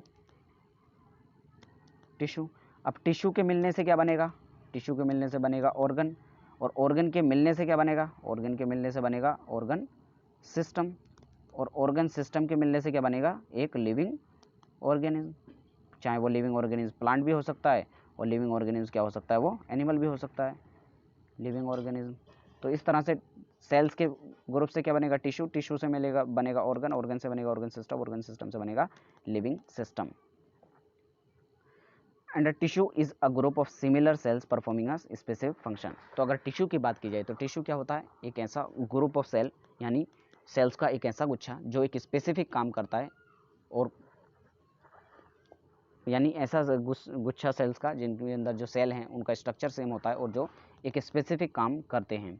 पहली realise that the organ is made up of tissue which in turn are made up of cells and the cells is a living structure living organism is the basic structural unit. ये कह रहे हैं कि इस तरह अगर हम देखें तो जो सेल क्या था, एक बेसिक स्ट्रक्चरल यूनिट थी किसी भी लिविंग ऑर्गेनिज्म की, और सेल के एसोसिएशन से यानी उनके जुड़ने से क्या बन रहा है, ऑर्गन, और ऑर्गन के मिलने से बन रहा है ऑर्गन, उनके ऑर्गन सेल्स के एसोसिएशन से बन रहा है टिश्यू, और टिश्यू के एसोसिएशन से बन रहा है क्या, ऑर्गन, और ऑर्गन से ऑर्गन सिस्टम से एक ऑर्गेनिज्म का बनना हो रहा है। उसी तरह से जो नेक्स्ट टॉपिक है इस चैप्टर का वो है पार्ट्स ऑफ द सेल, यानी अभी हमने देखा स्ट्रक्चर और अब देखने वाले हैं पार्ट्स, यानी किसी सेल के अंदर क्या क्या पार्ट्स पाए जाते हैं। तो अभी हमने देखा था किसी भी लिविंग ऑर्गेनिज्म के अंदर क्या होता है, एक आउटर मोस्ट कवरिंग होती है, एक मेम्ब्रेन, जैसे किसी अगर घर के अंदर देखें तो हमें एक बाउंड्री होती है जिससे कि हमें पता लगता है कि इसके अंदर हम जा रहे हैं तो एक बिल्डिंग के अंदर एंटर कर चुके हैं। इसी तरह से जो कोई भी सेल होता है उसके अंदर जो सबसे बाहर वाली बाउंड्री होती है उसे क्या कहा जाता है, उसे कहा जाता है सेल मेम्ब्रेन। क्या कहा जाता है, सेल मेम्ब्रेन। तो पहला पार्ट देखने वाले हम सेल मेम्ब्रेन के बारे में। And the basic component of the cell are cell membrane, cytoplasm, nucleus. यानी अगर बेसिक पार्ट में हम डिवाइड करें किसी भी सेल को तो वो 3 पार्ट्स में डिवाइड कर सकते हैं। पहला है सेल मेम्ब्रेन, दूसरा है साइटोप्लाज्म और तीसरा है nucleus. And the cytoplasm and the nucleus are enclosed within the cell membrane. और जो साइटोप्लाज्म होता है और जो न्यूक्लियस होता है दोनों के दोनों क्या होते हैं, मेम्ब्रेन से कुछ घिरे हुए होते हैं, और उस मेम्ब्रेन का नाम है cell membrane, also called plasma membrane. और इसी मेम्ब्रेन को, जो सेल मेम्ब्रेन है, इसी को प्लाज्मा मेम्ब्रेन भी कहा जाता है। तो आपको कंफ्यूज नहीं होना, याद रखना है सेल मेम्ब्रेन को और plasma membrane are the same thing. And the membrane separates cells from one another or also the cell from the surrounding medium। और यही मेम्ब्रेन है, यही सेल वॉल है क्या, जो सेल मेम्ब्रेन है या फिर प्लाज्मा मेम्ब्रेन है, जो आसपास के जो सेल्स होते हैं उनको एक दूसरे से अलग रखती है। And the plasma membrane is porous and allow the movement of the substance or the material both inward and outward. यानी जो प्लाज्मा मेम्ब्रेन है वो कैसी होती है, एक पोरस मेम्ब्रेन है जो क्या करती है, अलाउ करती है मटेरियल को, मूवमेंट को, अंदर भी जा सकता है। अगर ये मान लीजिए कोई सेल है तो जो मटेरियल है इसके अंदर भी जा सकता है और इसके अंदर से बाहर भी आ सकता है। यानी जो मेम्ब्रेन है वो कैसी होती है, तो मेम्ब्रेन के अगर फंक्शन की बात की जाए तो वो होती है सेमी परमिएबल। कैसी होती है, semi permeable. Semi permeable, permeable का मतलब जो उसके पास कर सके, और सेमी का मतलब होता है आधी परमिएबल। आधी परमिएबल से मतलब क्या है, ये जो सेल होता है कोई भी, तो उसके आउटर मोस्ट जो कवरिंग होगी उसे हमने कहा क्या, प्लाज्मा मेम्ब्रेन या सेल मेम्ब्रेन। तो ये है सेल मेम्ब्रेन। तो ये जो सेल मेम्ब्रेन है इसका फंक्शन क्या होता है, कुछ मटेरियल जो बाहर से अंदर की ज़रूरत है तो वो बाहर से अंदर भेज देती है। लेकिन ये जो अंदर भेजती है सामान को, सिर्फ उसी सामान को भेजेगी या उसी मटेरियल को भेजेगी जिसकी अंदर ज़रूरत है। अगर अंदर उस चीज़ की ज़रूरत नहीं है तब ये अंदर नहीं भेजेगी, चाहे बाहर वो कितना ही भी है। इसलिए कहा जा रहा है सेमी परमिएबल, यानी जिस चीज़ की ज़रूरत होती है सिर्फ और सिर्फ उसी चीज़ को अंदर और बाहर ट्रांसफ़र होने देती है, इसीलिए इसे कहा जाता है सेमी परमिएबल मेम्ब्रेन। नेक्स्ट है the boundary of the onion cell is the cell membrane covered by the another thick covering called the cell wall. ये कह रहे हैं अगर किसी हम ओनियन के सेल में देखें, क्योंकि ओनियन सेल किसका है, एक प्लांट का सेल है, तो उसमें जो आउटर मोस्ट कवरिंग है उसकी बात की जाए तो वो क्या है, सेल मेम्ब्रेन, और उसके बाहर एक थिक कवरिंग होती है जिसका नाम है क्या, सेल वॉल।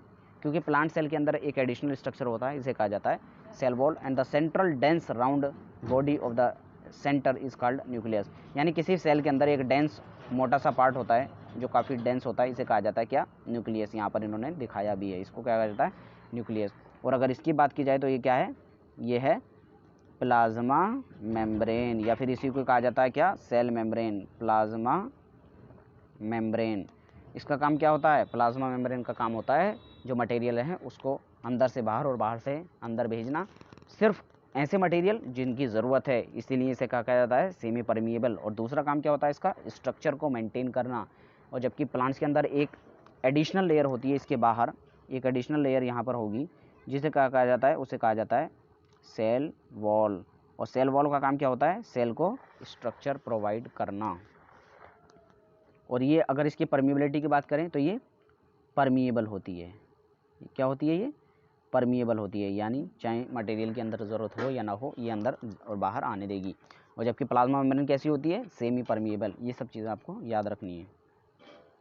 नेक्स्ट है the jelly like substance between the nucleus and the cell membrane is called cytoplasm. यानी जो हमने एक सेल देखा, ये क्या हो गई, सेल वॉल मान लो, और इस सेल मेम्ब्रेन, और इसके बाहर एक मेम्ब्रेन होगी जिसे कहा जाएगा सेल वॉल, अगर हम प्लांट सेल की बात करें तो। और अंदर क्या होगा, एक डेंस स्ट्रक्चर होगा, जैसे हमने कह दिया क्या, ये न्यूक्लियस। इस न्यूक्लियस और सेल मेम्ब्रेन के बीच में जो फ्लूइड भरा होगा, उस फ्लूइड को कहा जाता है क्या, साइटोप्लाज्म। न्यूक्लियस और सेल मेम्ब्रेन के बीच में जो मटेरियल फ्लूइड भरा होगा, उसे क्या कहा जाता है, उसे कहा जाता है cytoplasm. I want to know why plant cells need cell wall. तो यहाँ पर ये कह रही हैं कि मैं जानना चाहती हूँ जो प्लांट हैं उनके अंदर एक एडिशनल स्ट्रक्चर है, हमने कहा एक थिन मेम्ब्रेन होती है जिसे कहा जाता है सेल वॉल। तो ऐसा क्यों है, उनके अंदर सेल वॉल क्यों होती है, इसकी वजह क्या है, कोई ना कोई तो वजह होगी जिसकी वजह से ये प्रेजेंट उनके अंदर होती है। Next, you have learned earlier that the cell membrane give shape to the cell. ये कहने जैसे हम पहले ही बता चुके हैं कि सेल को जो शेप है कौन प्रोवाइड करता है, सेल मेम्ब्रेन प्रोवाइड करती है। In addition to the cell membrane there is another outer thick layer in the cells of the plant called cell wall.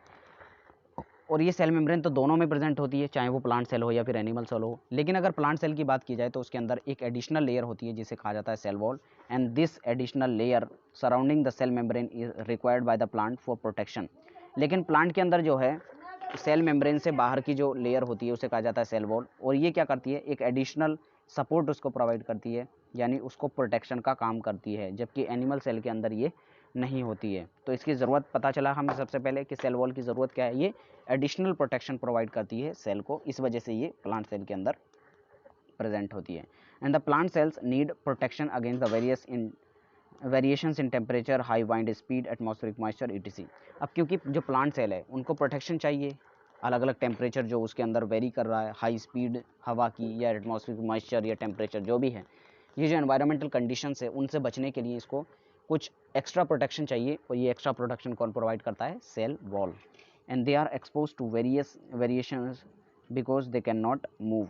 अब ऐसा वजह ये है क्योंकि जो प्लांट है वो मूव नहीं कर सकते, अपनी जगह पे रहने वाले हैं। मान लीजिए कोई ह्यूमन बीइंग है, उसकी बात की जाए, वो कहीं धूप में खड़ा है बाहर, तो उसको जैसे ही गर्मी लगेगी वो क्या करेगा, कहीं ठंड में चला जाएगा जहाँ पर उसको गर्मी कम लगे। लेकिन प्लांट ऐसा नहीं है ना, प्लांट जहाँ पर है वहीं पर फिक्स रहेगा। तो इसकी वजह से जो इनका सेल है उसके अंदर एक स्पेशल मेम्ब्रेन आ गई है जिसे कहा जाता है सेल वॉल, और उसकी वजह से क्या करते हैं, ये अपने आप को मेंटेन कर पाते हैं और एक्स्ट्रा प्रोटेक्शन पा लेते हैं।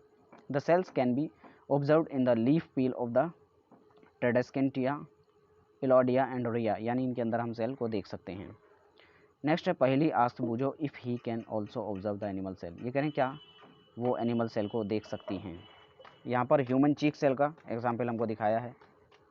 ह्यूमन चीक सेल में साइटोप्लाज्म हमको दिखाया है, न्यूक्लियस दिखाया है, सेल मेम्ब्रेन बाहर वाली मेम्ब्रेन, और ये न्यूक्लियस है, और न्यूक्लियस के जो बाहर वाली मेम्ब्रेन है, इस मेम्ब्रेन को क्या कहा जाता है, न्यूक्लियर मेम्ब्रेन। और न्यूक्लियर मेम्ब्रेन और cell membrane are same thing, यानी दोनों सेम मटेरियल की बनी होती हैं। नेक्स्ट है साइटोप्लाज्म। तो अभी हमने देखा था कि सेल के तीन मेजर पार्ट होते हैं। पहला पार्ट हमने देखा क्या, सेल मेम्ब्रेन, उसके अलावा एक एडिशनल स्ट्रक्चर, एक एडिशनल लेयर जिसे सेल वॉल कहा जाता है, किसके अंदर, प्लांट्स के अंदर प्रेजेंट होती है। इसका काम क्या होता है, एडिशनल से प्रोटेक्शन प्रोवाइड करना। और जो दूसरा मेजर पार्ट है सेल का वो है साइटोप्लाज्म। साइटोप्लाज्म क्या होता है, एक जेली लाइक सब्सटेंस होता है जो सेल मेम्ब्रेन और न्यूक्लियस के बीच में प्रेजेंट होता है।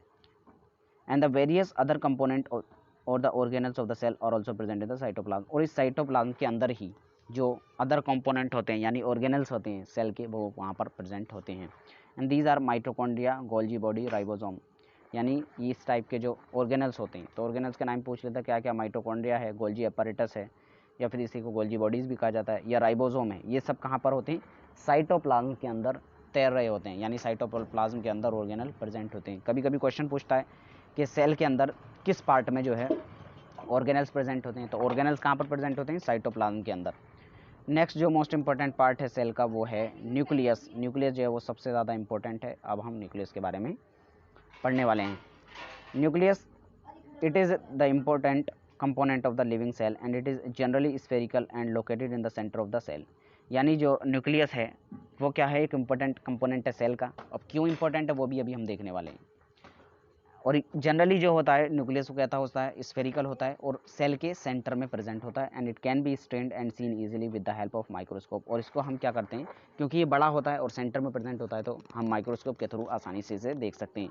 And nucleus is separated from the cytoplasm bye membrane called nuclear membrane. जैसे हम ऊपर ही फिगर में देख चुके थे, क्या जो न्यूक्लियस है वो साइटोप्लाज्म से बचा हुआ है, किस तरह, एक मेम्ब्रेन के थ्रू। उस मेम्ब्रेन को कहा जाता है nuclear membrane. And this membrane is also porous, यानी जो न्यूक्लियर मेम्ब्रेन होती है वो कैसी होती है, पोरस होती है, जो क्या करती है, मूवमेंट अलाउ करती है मूवमेंट को मटेरियल के बीच में साइटोप्लाज्म एंड द न्यूक्लियस। यानी ये क्या था, एक सेल था, सेल के अंदर क्या था, ये न्यूक्लियस था। न्यूक्लियस की जो बाहर वाली लेयर थी उसे क्या कहा हमने, उसे कहा न्यूक्लियर मेम्ब्रेन। तो इस न्यूक्लियर मेम्ब्रेन का क्या काम होता है, जो मटेरियल अंदर है और जो साइटोप्लाज्म के अंदर है, इन दोनों के अंदर क्या करती है, ट्रांसपोर्टेशन करती है। यानी कुछ मटेरियल साइटोप्लाज्म से अंदर जाएगा, कुछ मटेरियल न्यूक्लियस से बाहर साइटोप्लाज्म में आएगा। तो जो न्यूक्लियर मेम्ब्रेन है वो भी कहीं ना कहीं क्या करती है, मूवमेंट को अलाउ करती है कि किस तरह से मूवमेंट सेल के अंदर हो रहा है, किस किस के बीच में, जो न्यूक्लियस है और जो उसका साइटोप्लाज्म है उसके बीच में किस तरह से हो रहा है। With a microscope of higher magnification we can see a smaller spherical body in the nucleus and it is nucleolus। और माइक्रोस्कोप से जो जिसके मैग्नीफिकेशन हायर है, यानी ज़्यादा मैग्नीफाइंग पावर वाला अगर हम माइक्रोस्कोप यूज़ करें तो हम उससे स्मॉल जो स्फेरिकल बॉडी है न्यूक्लियस के अंदर उसे हम देख पाएंगे, जिसे कहा जाता है न्यूक्लियोलस। यानी न्यूक्लियस के अंदर भी एक स्फेरिकल बॉडी होती है जिसे क्या कहा जाता है, nucleolus. In addition nucleus contain thread like structure called chromosome. और इसके साथ साथ जो न्यूक्लियस है उसके अंदर क्या कुछ थ्रेड लाइक स्ट्रक्चर, धागे की तरह स्ट्रक्चर होते हैं जिन्हें कहा जाता है chromosome. And these carry genes which helps in the inheritance of transfer of character from parents to offspring and the chromosome can be seen only when the cell divides. यानी इन्होंने कहा कि जो न्यूक्लियस है, न्यूक्लियस के अंदर एक spherical structure और प्रेजेंट होता है। अभी हमने कहा सेल, सेल के अंदर एक स्फेरिकल स्ट्रक्चर होता है उसे कहा जाता है न्यूक्लियस। न्यूक्लियस के अंदर एक और स्फेरिकल स्ट्रक्चर प्रेजेंट होता है उसे कहा जाता है न्यूक्लियोलस। और न्यूक्लियोलस के अलावा हम जो है सेल के अंदर कुछ थ्रेड लाइक स्ट्रक्चर भी पाते हैं जिन्हें कहा जाता है क्रोमोसोम। लेकिन ये जो क्रोमोसोम है या जो थ्रेड लाइक स्ट्रक्चर न्यूक्लियस के अंदर पाए जा रहे हैं वो सिर्फ और सिर्फ जब सेल डिवाइड होता है तभी वहाँ पर पाए जाते हैं। और इन क्रोमोसोम पे क्या होता है, कुछ जीन्स प्रेजेंट होते हैं। अब जीन्स क्या होते हैं ये भी अभी हम आगे देखने वाले हैं। जीन क्या होती है, कुछ ऐसी फ्रेगमेंट्स होते हैं जिन पर क्या है, कुछ कैरेक्टर्स लिखे हुए होते हैं। यानी क्या क्या चीज़ें जो हैं पेरेंट्स से ऑफस्प्रिंग में जानी है, यानी फादर से चाइल्ड में जानी है या मदर से चाइल्ड में जानी है, तो किन किन कैरेक्टर का, मान लो स्किन का कलर देखना है या हेयर का कलर देखना है या फिर उसका साइज़ देखना है, हाइट कितनी रहने वाली है, ये सब फैक्टर की बात की जाए तो ये क्या होती है, जीन्स पर लिखी होती हैं। या फिर आई का कलर क्या रहने वाला है, स्किन का कलर क्या रहने वाला है। तो इन सब के जो कैरेक्टर हैं वो जो हैं कुछ जीन्स पर लिखे होते हैं। और जीन्स कहाँ पर प्रेजेंट होते हैं, क्रोमोसोम्स पर। तो क्रोमोसोम में क्या होते हैं, कुछ जीन्स होते हैं और जीन्स पर ये सब कैरेक्टर प्रेजेंट होते हैं जो इनहेरिट करते हैं। इनहेरिट का मतलब होता है एक जगह से दूसरी जगह ट्रांसफ़र हो जाना। यानी जो कैरेक्टर हैं वो पेरेंट्स से कहाँ जाते हैं, ऑफस्प्रिंग में जाते हैं या फिर उनके चाइल्ड में जाते हैं। तो इसीलिए कहा जा रहा था कि जो न्यूक्लियस है वो सबसे ज़्यादा इंपॉर्टेंट कंपोनेंट है, क्योंकि किसी भी लिविंग ऑर्गेनिज्म के अंदर जब सेल डिवाइड करता है, कोई भी सेल जब डिवाइड करता है, मान लीजिए ये सेल था, अब इसमें क्या होगा, एक न्यूक्लियस था, अब इसमें क्या होगा, डिवीज़न होगा। तो डिवीज़न होगा तो दो सेल बनेंगे, एक छोटा न्यूक्लियस इधर आ गया, एक छोटा न्यूक्लियस इसके अंदर आ जाएगा। तो इस तरह से जो कुछ मटेरियल था इसका भी डिवीज़न हुआ होगा, आधा इधर और आधा इधर। तो यही जो इसमें जीन्स प्रेजेंट होंगे वही बताएंगे कि इस सेल के अंदर क्या स्ट्रक्चर गए और इस सेल के अंदर स्ट्रक्चर क्या गए। यानी मान लीजिए इस सेल में जो पेरेंट है इसके अंदर कुछ कैरेक्टर था ब्राउन आई के लिए, कुछ था ब्लैक आई के लिए। तो उसमें जो इधर दो चाइल्ड होंगे उसमें कोई एक कैरेक्टर इधर जाएगा और दूसरा कैरेक्टर इधर जाएगा। तो दोनों में से हो तो कुछ भी सकता है, लेकिन जो भी कैरेक्टर ट्रांसफ़र करेगा वो कहाँ से आ रहा है, आ तो पेरेंट्स से रहा है, फादर हो या मदर हो। तो ये जो कैरेक्टर जा रहा है, ट्रांसफ़र हो रहा है चाइल्ड में, वो कहाँ से आ रहा है, जीन्स से आ रहा है। तो जीन्स कहाँ पर अरेंज होते हैं, क्रोमोसोम पर। और क्रोमोसोम कब देखने को मिलता है, जब सेल डिवाइड होता है, सिर्फ और सिर्फ तब। अब यहाँ पर जीन को हम देखने वाले हैं। जीन से भी कई बार क्वेश्चन पूछा जा चुका है, जीन क्या है। Gene is a unit of inheritance in the living organism. तो किसी भी लिविंग ऑर्गेनिज्म के अंदर जो जीन है, जीन क्या है, कि यूनिट है इनहेरिटेंस की। यानी जो कैरेक्टर है वो पेरेंट्स से ऑफस्प्रिंग के अंदर जो जा रहे हैं वो क्या है, उसकी जो यूनिट है, उसकी यूनिट है जीन। यानी जो कैरेक्टर ट्रांसफ़र कर रहे हैं पेरेंट्स से ऑफस्प्रिंग के अंदर, जो उसकी सबसे छोटी यूनिट है, तो उसकी बात की जाए तो वो क्या है, जीन है। And it controls the transfer of heredity character from the parents to offspring. और पेरेंट्स से ऑफस्प्रिंग में यानी उनके चाइल्ड्स में किस तरह कैरेक्टर ट्रांसफर हो रहा है वो किस पे डिपेंड करता है, जीन्स पे। And this means that your parents pass some of the character on to you. यानी अगर अपनी बात भी आप करें तो जो कुछ कैरेक्टर आपके अंदर प्रेजेंट है वो कहाँ से आए, आपके पेरेंट्स से आए, और वो भी किसके थ्रू, जीन्स के थ्रू। तो जीन्स ही है जो डिटरमाइन करता है कि क्या कैरेक्टर पेरेंट्स से तुम्हारे अंदर ट्रांसफ़र होने वाला है। And if your father has brown eye you may also have brown eye. यानी अगर आपके पेरेंट्स के पास ब्राउन आई हैं तो आपके पास भी ब्राउन आई हो सकती हैं। क्यों? क्योंकि जो जीन्स आ रहा है आपके पास वो कहाँ से आ रहा है, कहीं ना कहीं आपके पेरेंट्स से आ रहा है, और वो जीन्स ही है जो डिटरमाइन करेंगे कि आपकी आई का कलर क्या रहने वाला है। And if your mother has curly hair you might also have. यानी अगर आपकी मदर के हेयर करली हैं तो आपके भी हो सकते हैं, क्योंकि ये सब किस पर डिपेंड करता है, जीन्स पर। किसी आदमी का स्ट्रक्चर कैसा बनना है, किसी ऑर्गेनिज्म का स्ट्रक्चर कैसा बनना है, वो सब किस पर डिपेंड करता है, जीन पर। क्योंकि जीन कोड करता है प्रोटीन के लिए और प्रोटीन डिसाइड करती है लिविंग बीइंग को कि वो कैसा बनने वाला है। However, the different combination of the gene from parents result in the different combination। यानी क्योंकि जीन्स जो हैं वो दो पेरेंट्स से आ रहे हैं, मदर से और फादर से, तो उन दोनों के जो कॉम्बिनेशन होता है, उन दोनों का जो अलग अलग कॉम्बिनेशन होते हैं, उन सब कॉम्बिनेशन की वजह से ही जो है अलग अलग स्ट्रक्चर हमको देखने को मिलते हैं। अब जो नेक्स्ट पार्ट है वो है न्यूक्लियस का ही। Nucleus in addition to its role in inheritance act as a control centre of the activity of the cell. यानी अभी हमने देखा कि न्यूक्लियस कितना इंपॉर्टेंट रोल प्ले कर रहा है।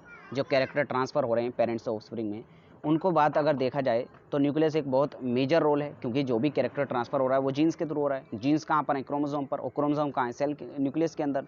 तो जो न्यूक्लियस है बहुत इंपॉर्टेंट पार्ट है। और इसके साथ साथ जो किसी भी सेल का कंट्रोल होता है, जैसे हम अगर अपनी बॉडी की बात करें तो वो सब कंट्रोल किस पे, हमारे माइंड पर है। तो उसी तरह अगर एक सेल के अंदर कंट्रोल की बात की जाए तो उस पर कंट्रोल कौन कर रहा है, न्यूक्लियस कर रहा है।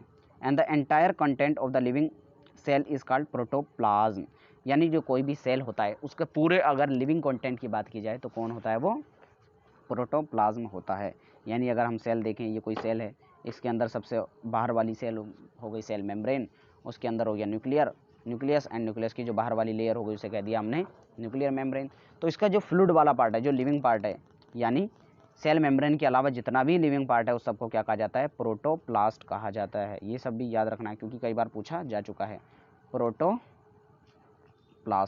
प्रोटोप्लास्ट किसे कहा जाता है, ये कहा जाता है लिविंग कंटेंट जितना भी होता है सेल के अंदर, जितना भी लिविंग कंटेंट होगा उस सारे के सारे को क्या कहा जाता है, प्रोटोप्लास्ट कहा जाता है। अब जो प्रोटोप्लास्ट है इसके अंदर क्या क्या होता है, साइटोप्लाज्म होता है और न्यूक्लियस होता है। And the protoplasm is called the living substance of the cell.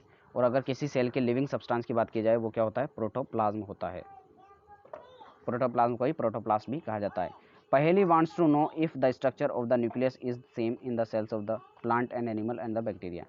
ये कह रहे हैं कि जो न्यूक्लियस है क्या उसका जो स्ट्रक्चर है वो प्लांट और एनिमल सेल के अंदर सेम होता है या फिर अलग होता है, यहाँ पर ये जानने की बात कर रहे हैं। नेक्स्ट पार्ट है जो न्यूक्लियस है, वो भी दो टाइप के न्यूक्लियस होते हैं, वो भी हम देखने वाले हैं। जो दो टाइप के ऑर्गेनिज्म हैं, प्रोकारियोटिक ऑर्गेनिज्म और यूकारियोटिक ऑर्गेनिज्म। ये किस तरह से हमने डिटरमाइन की यानी डिवाइड किए हैं अलग अलग टाइप के ऑर्गेनिज्म, ये भी हम देखने वाले हैं। और इस पार्ट को भी आपको अच्छे से याद रखना है क्योंकि इससे क्वेश्चन कई बार पूछा जा चुका है और काफ़ी इंपॉर्टेंट पार्ट भी है ये, और काफ़ी आसान भी है। And the nucleus of the bacterial cell is not well defined and the nucleus of the bacterial cell is not well organised like the cells of the multicellular organism.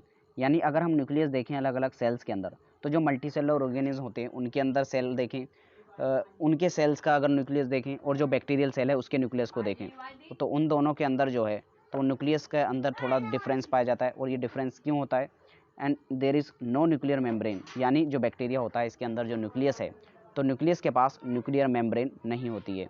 यानी जो बैक्टीरिया है उसके अंदर न्यूक्लियस में nuclear membrane नहीं होती है, ये एक डिफरेंस है, ये आपको याद रखना है। And the cells having the nuclear material without the nuclear membrane are called prokaryotic. और अगर ऐसे ऑर्गेनिम्स की बात की जाए जिनके अंदर न्यूक्लियस के अंदर क्या है, न्यूक्लियर मेम्ब्रेन नहीं है, न्यूक्लियर मटेरियल तो प्रेजेंट है लेकिन न्यूक्लियर मेम्ब्रेन नहीं है, तब उन्हें कहा जाता है प्रोकैरियोटिक। और इसका एग्जाम्पल है bacteria. And the organism with these kind of the cells are called prokaryotes. और ऐसे ऑर्गेनिज्म जिनके अंदर न्यूक्लियर मटेरियल तो प्रेजेंट है बट न्यूक्लियर मेम्ब्रेन नहीं है, तो उन्हें कहा जाता है प्रोकैरियोट्स या फिर प्रोकैरियोटिक सेल्स। और इसके एग्जाम्पल हैं bacteria and blue green alga, ये दोनों आपको याद रखने क्या हैं, ये प्रोकैरियोट के एग्जाम्पल हैं। And the cells like the onion cells and cheek cells having well organised nucleus with the nuclear membrane are designed as the eukaryotic cell. जबकि अगर दूसरे सेल को हम देखें, ओनियन सेल्स को एंड चीक सेल्स को, उनके अंदर जो न्यूक्लियस है तो उनके पास क्या होता है, न्यूक्लियर मेम्ब्रेन होती है। तो न्यूक्लियस के पास अगर न्यूक्लियर मेम्ब्रेन प्रेजेंट है तो उन्हें क्या कहा जाएगा, यूकैरियोटिक सेल। और ऐसे ऑर्गेनिज्म जिनके अंदर यूकैरियोटिक सेल प्रेजेंट है उन्हें यूकैरियोट्स कहा जाता है। यूकैरियोट्स, यूकैरियोट इसका डेफिनेशन देखें, मतलब इसका मतलब देखें, यू का मतलब होता है ट्रू, कैरियन का मतलब होता है न्यूक्लियस, यानी ट्रू न्यूक्लियस इनके अंदर प्रेजेंट होता है। तो कभी कभी क्वेश्चन में ये भी देता है the true nucleus is present in, तो किसके अंदर प्रेजेंट हुआ है, यूकैरियोट्स के अंदर। कभी कभी ये भी देता है primitive nucleus is present in, किसके अंदर, प्रोकैरियोट्स के। प्रिमिटिव यानी पुराने टाइप का जो न्यूक्लियस प्रेजेंट होता है वो किसके अंदर, प्रोकैरियोट्स के अंदर। और एग्जाम्पल क्या है प्रोकैरियोट्स का, वो है bacteria and blue green alga. While observing the onion cell under the microscope, did you notice any blank looking structure in the cytoplasm? ये कह रहे हैं कि जब अगर आप प्लांट सेल को देखते हैं तो उसके अंदर आपको कुछ खाली पार्ट दिखाई देता है, तो जो खाली पार्ट होता है उसको क्या कहा जाता है, वैक्यूल कहा जाता है। यानी जो प्लांट सेल होते हैं और एनिमल सेल, हालांकि दोनों के अंदर कुछ खाली पार्ट होता है तो उसे कहा जाता है वैक्यूल, लेकिन प्लांट्स के अंदर काफ़ी बड़ा होता है तो ये हमें आसानी से दिख सकता है। इट कुड बी सिंगल और big as in the onion cell, cheek cell have smaller vacuoles, यानी अगर चीक सेल की बात की जाए तो इनके अंदर वैक्यूल जो है वो छोटा होता है, और अगर ओरियन के अंदर बात की जाए तो चीक सेल कैसा होता है, बड़ा होता है। The large vacuoles are common in plant cell, यानी अगर प्लांट सेल की बात की जाए तो इनके अंदर जो वैक्यूल होता है वो जनरली कैसा होता है, बड़ा वैक्यूल पाया जाता है। And vacuoles in the animal cells are much smaller, और वैक्यूल्स जो है एनिमल सेल के अंदर बात की जाए तो नंबर में तो ज़्यादा होते हैं, यानी कई सारे होते हैं, लेकिन छोटा साइज होता है उनका। You might have noticed the several small colored body in the cytoplasm of the cells of Tradescantia leaf, यानी Tradescantia leaf के अंदर हम देखें तो जो साइटोप्लाज्म में कुछ कलर्ड बॉडी प्रेजेंट होती है, इन कलर्ड बॉडी जो उसके अंदर बिखरी हुई है साइटोप्लाज्म में, लीफ के अंदर, तो उन्हें क्या कहा जाता है, प्लास्टिड्स कहा जाता है। यानी कुछ साइटोप्लाज्म के अंदर जो प्लांट सेल होते हैं उनके अंदर कुछ कलर्ड बॉडी प्रेजेंट होती है, उन्हें कहा जाता है प्लास्टिड।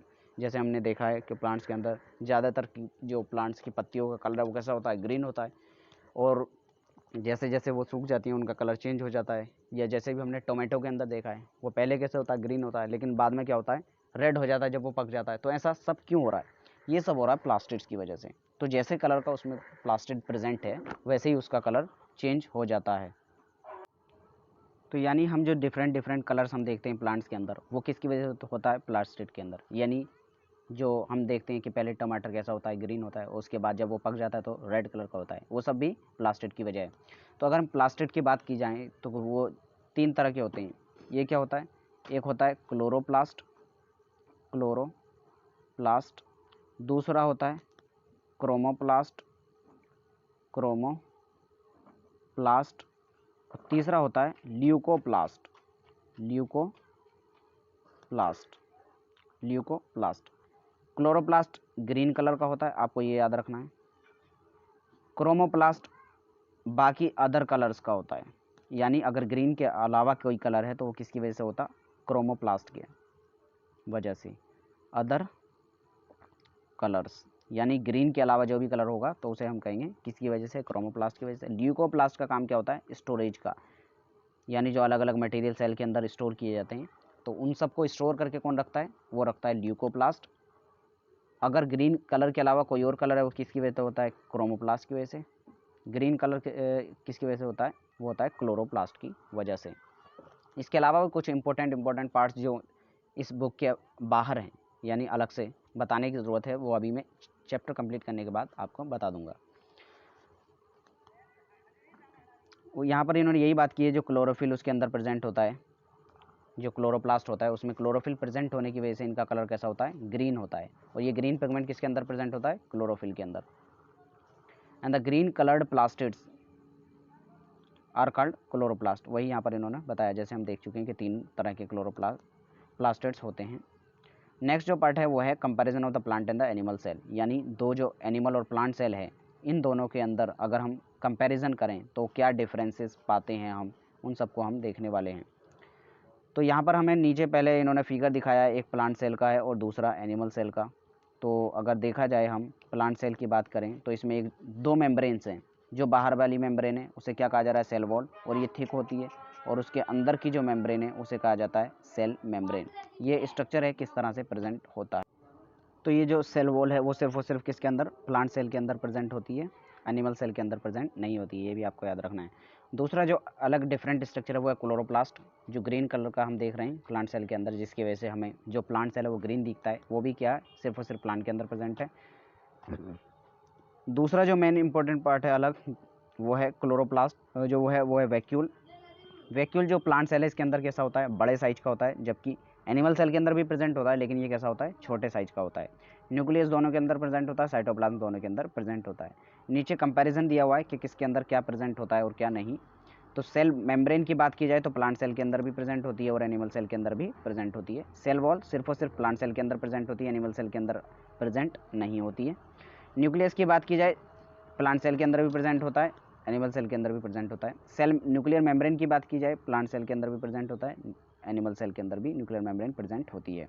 साइटोप्लाज्म प्लांट सेल के अंदर भी प्रेजेंट होता है, एनिमल सेल के अंदर भी प्रेजेंट होता है। प्लास्टिड्स प्लांट सेल के अंदर प्रेजेंट होता है, एनिमल सेल के अंदर प्रेजेंट नहीं होता है। वैक्यूल प्लांट सेल के अंदर भी प्रेजेंट होता है, एनिमल सेल के अंदर भी प्रेजेंट होता है, दोनों के अंदर प्रेजेंट होता है। उसके बाद यहाँ पर जो हमारा थ्योरेटिकल पार्ट है इस चैप्टर का वो कंप्लीट होता है। कुछ और इम्पोर्टेंट पार्ट्स जहाँ से क्वेश्चन पूछा जाता है वो आपको बता देता हूँ। एक टर्म होता है एटीपी, क्या, एटीपी, जस्ट अ मिनट,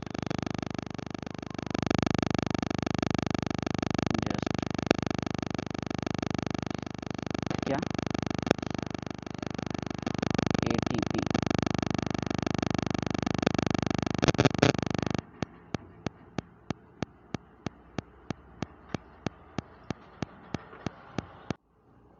तो यहाँ पर जो मैं आपको बता रहा था वो था एटीपी, क्या, एटीपी। एटीपी का मतलब होता है एडिनोसिन ट्राइफॉस्फेट। इसे कहा जाता है energy currency of the cell, energy currency of the cell. यानी किसी सेल के अंदर जो एनर्जी करेंसी होती है, जैसे हम देखते हैं नॉर्मल केस में जो करेंसी क्या है वो है पैसा है, और यहाँ पर जो सेल के अंदर जो एनर्जी करेंसी है वो क्या है, एटीपी है। यानी एटीपी देकर हम कोई भी काम करा सकते हैं सेल के अंदर, चाहे वो प्लांट सेल हो या फिर एनिमल सेल हो। तो एटीपी क्या है, एक एनर्जी करेंसी है। अब हम दूसरी बात करते हैं कि एटीपी बनता कहाँ है। तो जो एटीपी का प्रोडक्शन होता है ये होता है माइटोकॉन्ड्रिया के अंदर, माइटोकॉन्ड्रिया के अंदर। माइटोकॉन्ड्रिया क्या है, एक ऑर्गेनल है, तो माइटोकॉन्ड्रिया के अंदर क्या होता है, एटीपी का फॉर्मेशन होता है। तो अब क्योंकि माइटोकॉन्ड्रिया के अंदर एटीपी का फॉर्मेशन हो रहा है, इसी की वजह से इसे क्या कहा जाता है, power house of the cell, power house of the cell. तो ये क्वेश्चन भी कई बार पूछा जा चुका है, ये याद रखना है कि माइटोकॉन्ड्रिया क्या है, power house of the cell. क्या करता है, ये एटीपी बनाता है। एटीपी क्या है, energy currency of the cell. Next जो पार्ट है कि अगर खाना बनाने की बात की जाए कि खाना कहाँ पर बनता है, अभी हमने देखा कि एनर्जी कहाँ पर बन रही है, एटीपी। तो जो खाना बनता है वो बनता है लीव्स के अंदर। लीव्स में कहाँ बनता है, क्लोरोप्लास्ट। जैसे हमने देखा था प्लास्टिड के 3 टाइप होते हैं, एक था क्लोरोप्लास्ट, क्लोरोप्लास्ट। तो जो क्लोरोप्लास्ट है ये ग्रीन कलर का होता है, तो क्लोरोप्लास्ट ग्रीन कलर का होता है, और इसके अंदर क्या होता है, फोटोसिंथेसिस होती है। क्या करता है, फोटोसिंथेसिस। तो पूछ सकते हैं सेल के अंदर जो कौन सा ऑर्गन है जहाँ पर फोटोसिंथेसिस होती है। तो फोटोसिंथेसिस जो होती है वो होती है किसके अंदर, क्लोरोप्लास्ट के अंदर।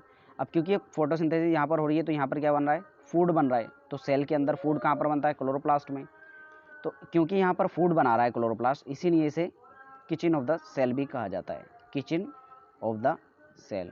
किचन ऑफ द सेल की बात की जाए तो सेल का किचन कौन है, वो है क्लोरोप्लास्ट, जहाँ पर खाना बनता है। इसके अलावा जो दूसरा सेल ऑर्गेनल होता है मोस्ट इम्पॉर्टेंट है, वो है क्या, गोल्जी कॉम्प्लेक्स। ये है गोल्जी कॉम्प्लेक्स, गोल्जी कॉम्प्लेक्स। तो गोल्जी कॉम्प्लेक्स का काम क्या होता है, गोल्जी कॉम्प्लेक्स का काम होता है जो भी मटेरियल सेल के अंदर बन रहा है उसकी पैकेजिंग करना।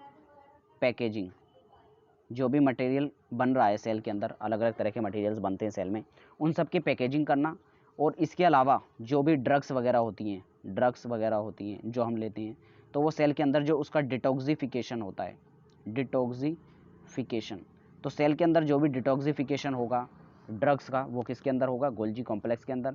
मटेरियल जो भी बनेगा उसकी पैकेजिंग कहाँ पर होगी, गोल्जी कॉम्प्लेक्स के अंदर। गोल्जी कॉम्प्लेक्स से ही एक स्ट्रक्चर बनता है जिसे कहा जाता है lysosome, lysosome.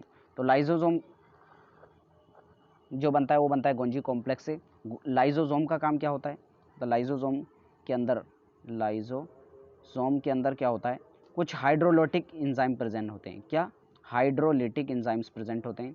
Hydrolytic enzymes present होते हैं। हाइड्रोलिटिक एंजाइम का क्या काम होता है? जो भी फूड उसके अंदर प्रेजेंट है उसको डाइजेस्ट करने का काम होता है। डाइजेस्ट करता है किसको?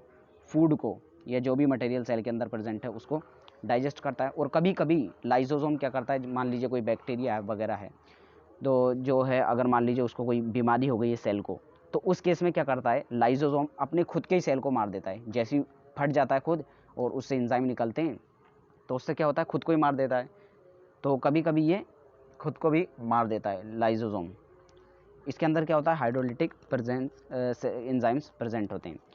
इसके अलावा एक और ऑर्गेनल है, वो काफ़ी इंपॉर्टेंट है, जिसका नाम है क्या? राइबोसोम। तो राइबोसोम में आपको क्या याद रखना है? उसकी फंक्शनिंग याद रखनी है। क्या? राइबोसोम। राइबोसोम का फंक्शन क्या होता है? प्रोटीन को सिंथेसिस करना। प्रोटीन की सिंथेसिस यानी प्रोटीन को बनाना। तो प्रोटीन को कौन बनाता है? राइबोसोम। कहीं ना कहीं राइबोसोम प्रोटीन के बनाने में इन्वॉल्व होता है। एक और ऑर्गेनल है जिसका नाम है क्या? वो है endoplasmic reticulum. Endoplasmic reticulum. Endoplasmic reticulum का क्या काम होता है? प्रोटीन का बनाना और लिपिड्स का बनाना। प्रोटीन एंड लिपिड्स का बनाना। प्रोटीन एंड लिपिड्स का बनाना। ये दो तरह की होती है, रफ एंडोप्लाज्मिक रेटिकुलम और दूसरी होती है smooth endoplasmic reticulum. Rough endoplasmic reticulum इसलिए होती है क्योंकि इसके ऊपर जो है राइबोसोम्स प्रेजेंट होते हैं, तो ये रफ दिखती है, जब हम उसे देखते हैं तो धुंधली दिखती है, इस वजह से रफ कहा जाता है। स्मूथ एंडोप्लाज्मिक स्मूथ दिखती है क्योंकि उसके ऊपर राइबोसोम नहीं होते हैं। तो यहीं पर ऑलमोस्ट हमारा चैप्टर होता है कंप्लीट, और जो भी इंपॉर्टेंट चीज़ें थी वो भी हम डिस्कस कर चुके हैं। तो आप चैप्टर को पढ़िए सही से और इसकी थ्योरी देखिए और इसके कुछ क्वेश्चन लगाने की कोशिश कीजिए। इसके अलावा आपने अगर पहली वीडियोस को नहीं देखा है तो उनको देख लीजिए और बाकी अपने फ्रेंड्स में शेयर करें, और वीडियो अच्छी लगी हो तो लाइक करें, चैनल को सब्सक्राइब करें। Thank you.